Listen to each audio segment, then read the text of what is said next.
பலர் பேசினார்கள். சாணக்கியன் என்னை தேடி வந்து பேசினார். நான் அவரிடம் கேட்டேன், இவ்வளவு நாளும் நீங்கள் வரவில்லை, இப்போதான் வருகின்றீர்கள் என்று. என்ன முகத்துடன் அண்ணன் உங்கள்கிட்ட வாரது என்று அவரே என்னிடம் கேட்டார். இரவு 12-1 மணி வரைக்கும் அங்கு ஒரு சில உறுப்பினர்களை சந்தித்து டீல் பேசி இருக்கின்றார்கள். நான் கட்சிக்கு மாறாக நடந்திருந்தேனா கட்சி எனக்கு நடவடிக்கை எடுக்கும். நீ யார் அதை கேட்கிறது? உனக்கு அந்த அதிகாரத்தை யார் தந்தது? வணக்கம். நேற்றைய தினம் மண்முனை தென்னறிவில் பற்றி பிரதேச சபையின் தவிசாளர் தெரிவு நடைபெற்ற பின்பு மட்டக்களப்பின் பாராளுமன்ற உறுப்பினர்களில் ஒருவரான தம்பி சாணக்கியன் அவர்கள் என்னை பற்றிய பல அவதூறுகளை வெளிப்படுத்தியிருந்தார். இது விடயமாக சில விளக்கங்கள் கொடுக்க வேண்டிய கடமைப்பாட்டில் நான் உள்ளேன். நேற்றைய தினம் மண்முனை தென்னறிவில் பற்றி பிரதேச சபையின் பிரதி தவிசாளர் தெரிவில் 20 உறுப்பினர் கொண்ட அந்த சபையில் ஜனநாயக தமிழ் தேசிய கூட்டணியின் சார்பிலே ஒரே ஒரு உறுப்பினர் தான் அந்த சபைக்கு தெரிவு செய்யப்பட்டிருந்தார். அந்த சபையின் தவிசாளர் தெரிவு என்பது உண்மையிலேயே ஒரு இக்கட்டான ஒரு தெரிவாக நடைபெற இருந்தது என்பது எல்லாருக்கும் தெரியும். ஆனால் அங்கு நடைபெற்றது திறந்த ஓப்பன் வாக்கெடுப்பு அல்ல, இரகசிய வாக்கெடுப்பு நடைபெற்றது. முதலாவதாக இரகசிய வாக்கெடுப்பிலே யார் யாருக்கு வாக்களித்தார் என்பதை யாராலும் ஊகிக்க முடியாது. அந்த வகையில் எங்களுடைய கட்சியின் உறுப்பினரை நாங்கள் கேட்டுக்கொண்டது திறந்த வாக்கெடுப்பிற்கு, ஓப்பன் வாக்கெடுப்பிற்கு செல்ல வேண்டும் என்று. ஓப்பன் வாக்கெடுப்பு நடந்திருந்தால் யார் யாருக்கு வாக்களித்தார், யாருக்காக கை உயர்த்தினார் என்பது வெளிப்படையாக தெரிந்திருக்கும். ஆனால் தமிழரசு கட்சி இரகசிய வாக்கெடுப்பை கோரியது. இரகசிய வாக்கெடுப்பை கோரியது மாத்திரமல்ல, தமிழ் மக்கள் விடுதலை புலிகள் டிஎம்பிபி கட்சியின் உறுப்பினர் ஒருவரும் தமிழரசு கட்சியுடன் இணைந்து இரகசிய வாக்கெடுப்பை கேட்டிருந்தார்.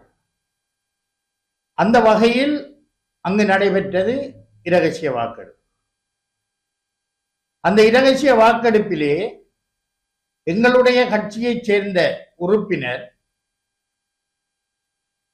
பெரும்பான்மை கட்சியின், அதாவது தேசிய மக்கள் சக்தியின் வேட்பாளருக்கு வாக்களித்தார் என்பது எப்படி தெரியும்? அதை எப்படி தம்பி சாணக்கியன் உறுதிப்படுத்தினார்? எப்படி என் மீது அவர் குற்றச்சாட்டுகளை அடுக்கினார் என்பது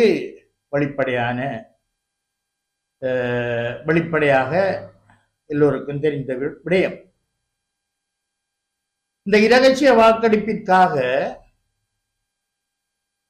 டிஎம்பிபி கட்சியில் இருந்து ஒருவரை ஏதோ பண்ணி உங்களுடைய தரப்பிற்கு நீங்கள் எடுத்ததை போன்று உங்களுடைய தரப்பில் இருந்து, தமிழரசு கட்சியின் தரப்பில் இருந்து இரகசிய வாக்களிப்பின் ஊடாக தேசிய மக்கள் சக்தியின் வேட்பாளருக்கு ஏன் வாக்களித்திருக்க முடியாது என்று எப்படி உங்களால் கூற முடியும்? எங்களை பொறுத்த மட்டிலே மட்டக்களப்பு மாவட்டத்தில் சகல பிரதேச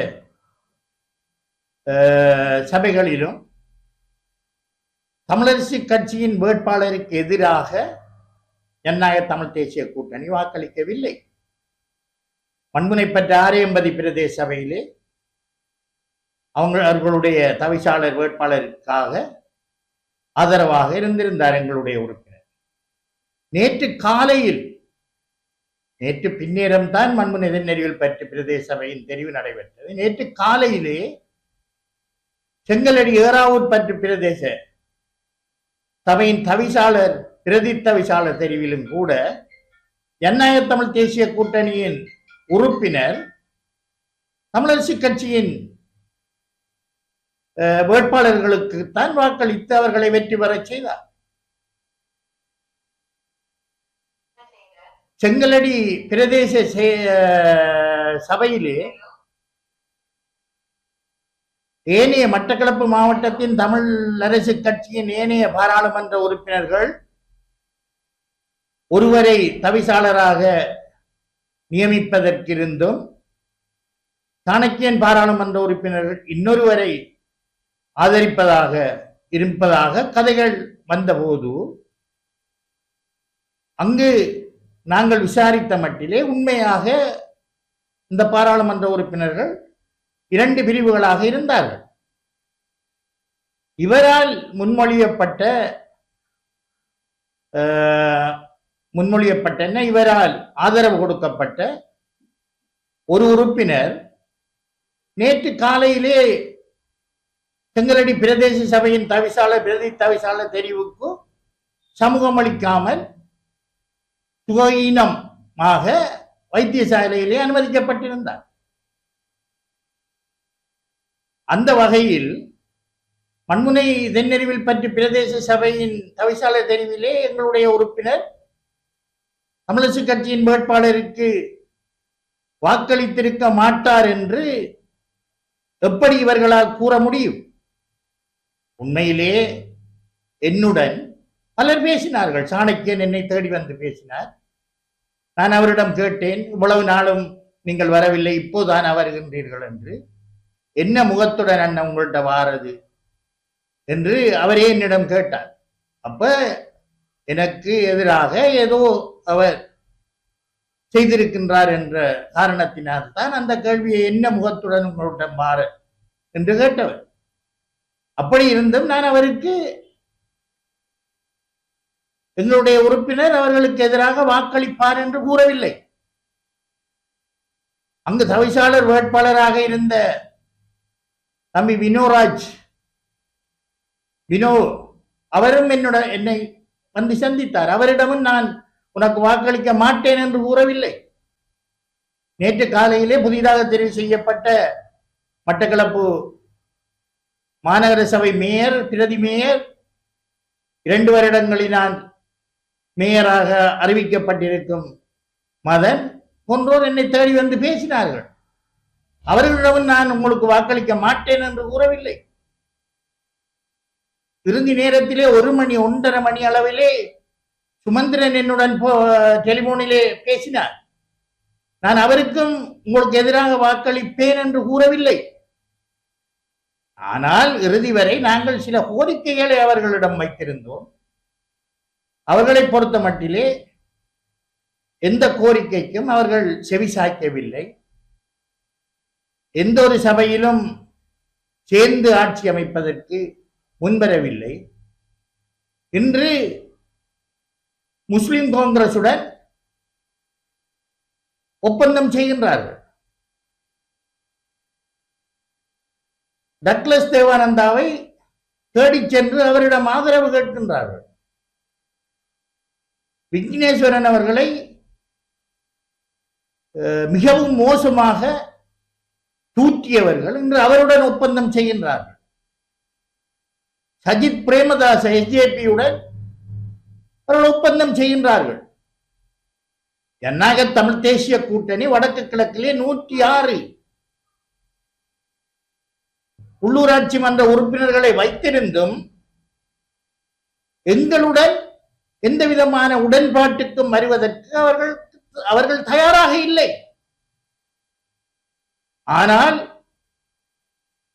நாங்கள் அவர்களுக்கு வாக்களிக்கக்கூடிய இடங்களிலே வாக்களித்துக் கொண்டு வருகின்றோம். ஓப்பன் வாக்கெடுப்பு, திறந்த வாக்கெடுப்பு நேற்று மண்முனை தென்னறிவில் பற்றி பிரதேச சபையில் கோரியிருந்தால் அவர்களும் அந்த உண்மை அவர்களுக்கு தெரிந்திருக்கும். அதை விடுத்து தேவையற்ற குற்றச்சாட்டுகள், தேவையற்ற விமர்சனங்களை வைப்பதை முதலில் தவிர்த்துக் கொள்ள வேண்டும். நீங்கள் தமிழ் மக்கள் விடுதலை புலிகளில் இருந்து ஒருவரை ஏதோ பண்ணி உங்களுடைய சைட்டுக்கு, உங்களுடைய தரப்பிற்கு வளைத்து எடுத்ததை போன்று தேசிய மக்கள் சக்தியின் பிரதேச சபையின் தவிசாளர் வேட்பாளரும் மிகவும் பணபலம் படைத்தவர். லட்சக்கணக்கிலே அவர் செலவழித்து ஒரு உறுப்பினராக வந்திருக்கின்றார் என்று எல்லோருக்கும் தெரியும். அவரும் உங்களில் ஒரு சிலரை வளைத்தெடுப்பதற்கான சந்தர்ப்பங்கள் இருக்கின்றது தானே. அப்ப ஏன் நீங்கள் ரகசிய வாக்கெடுப்புக்கு சென்றீர்கள்?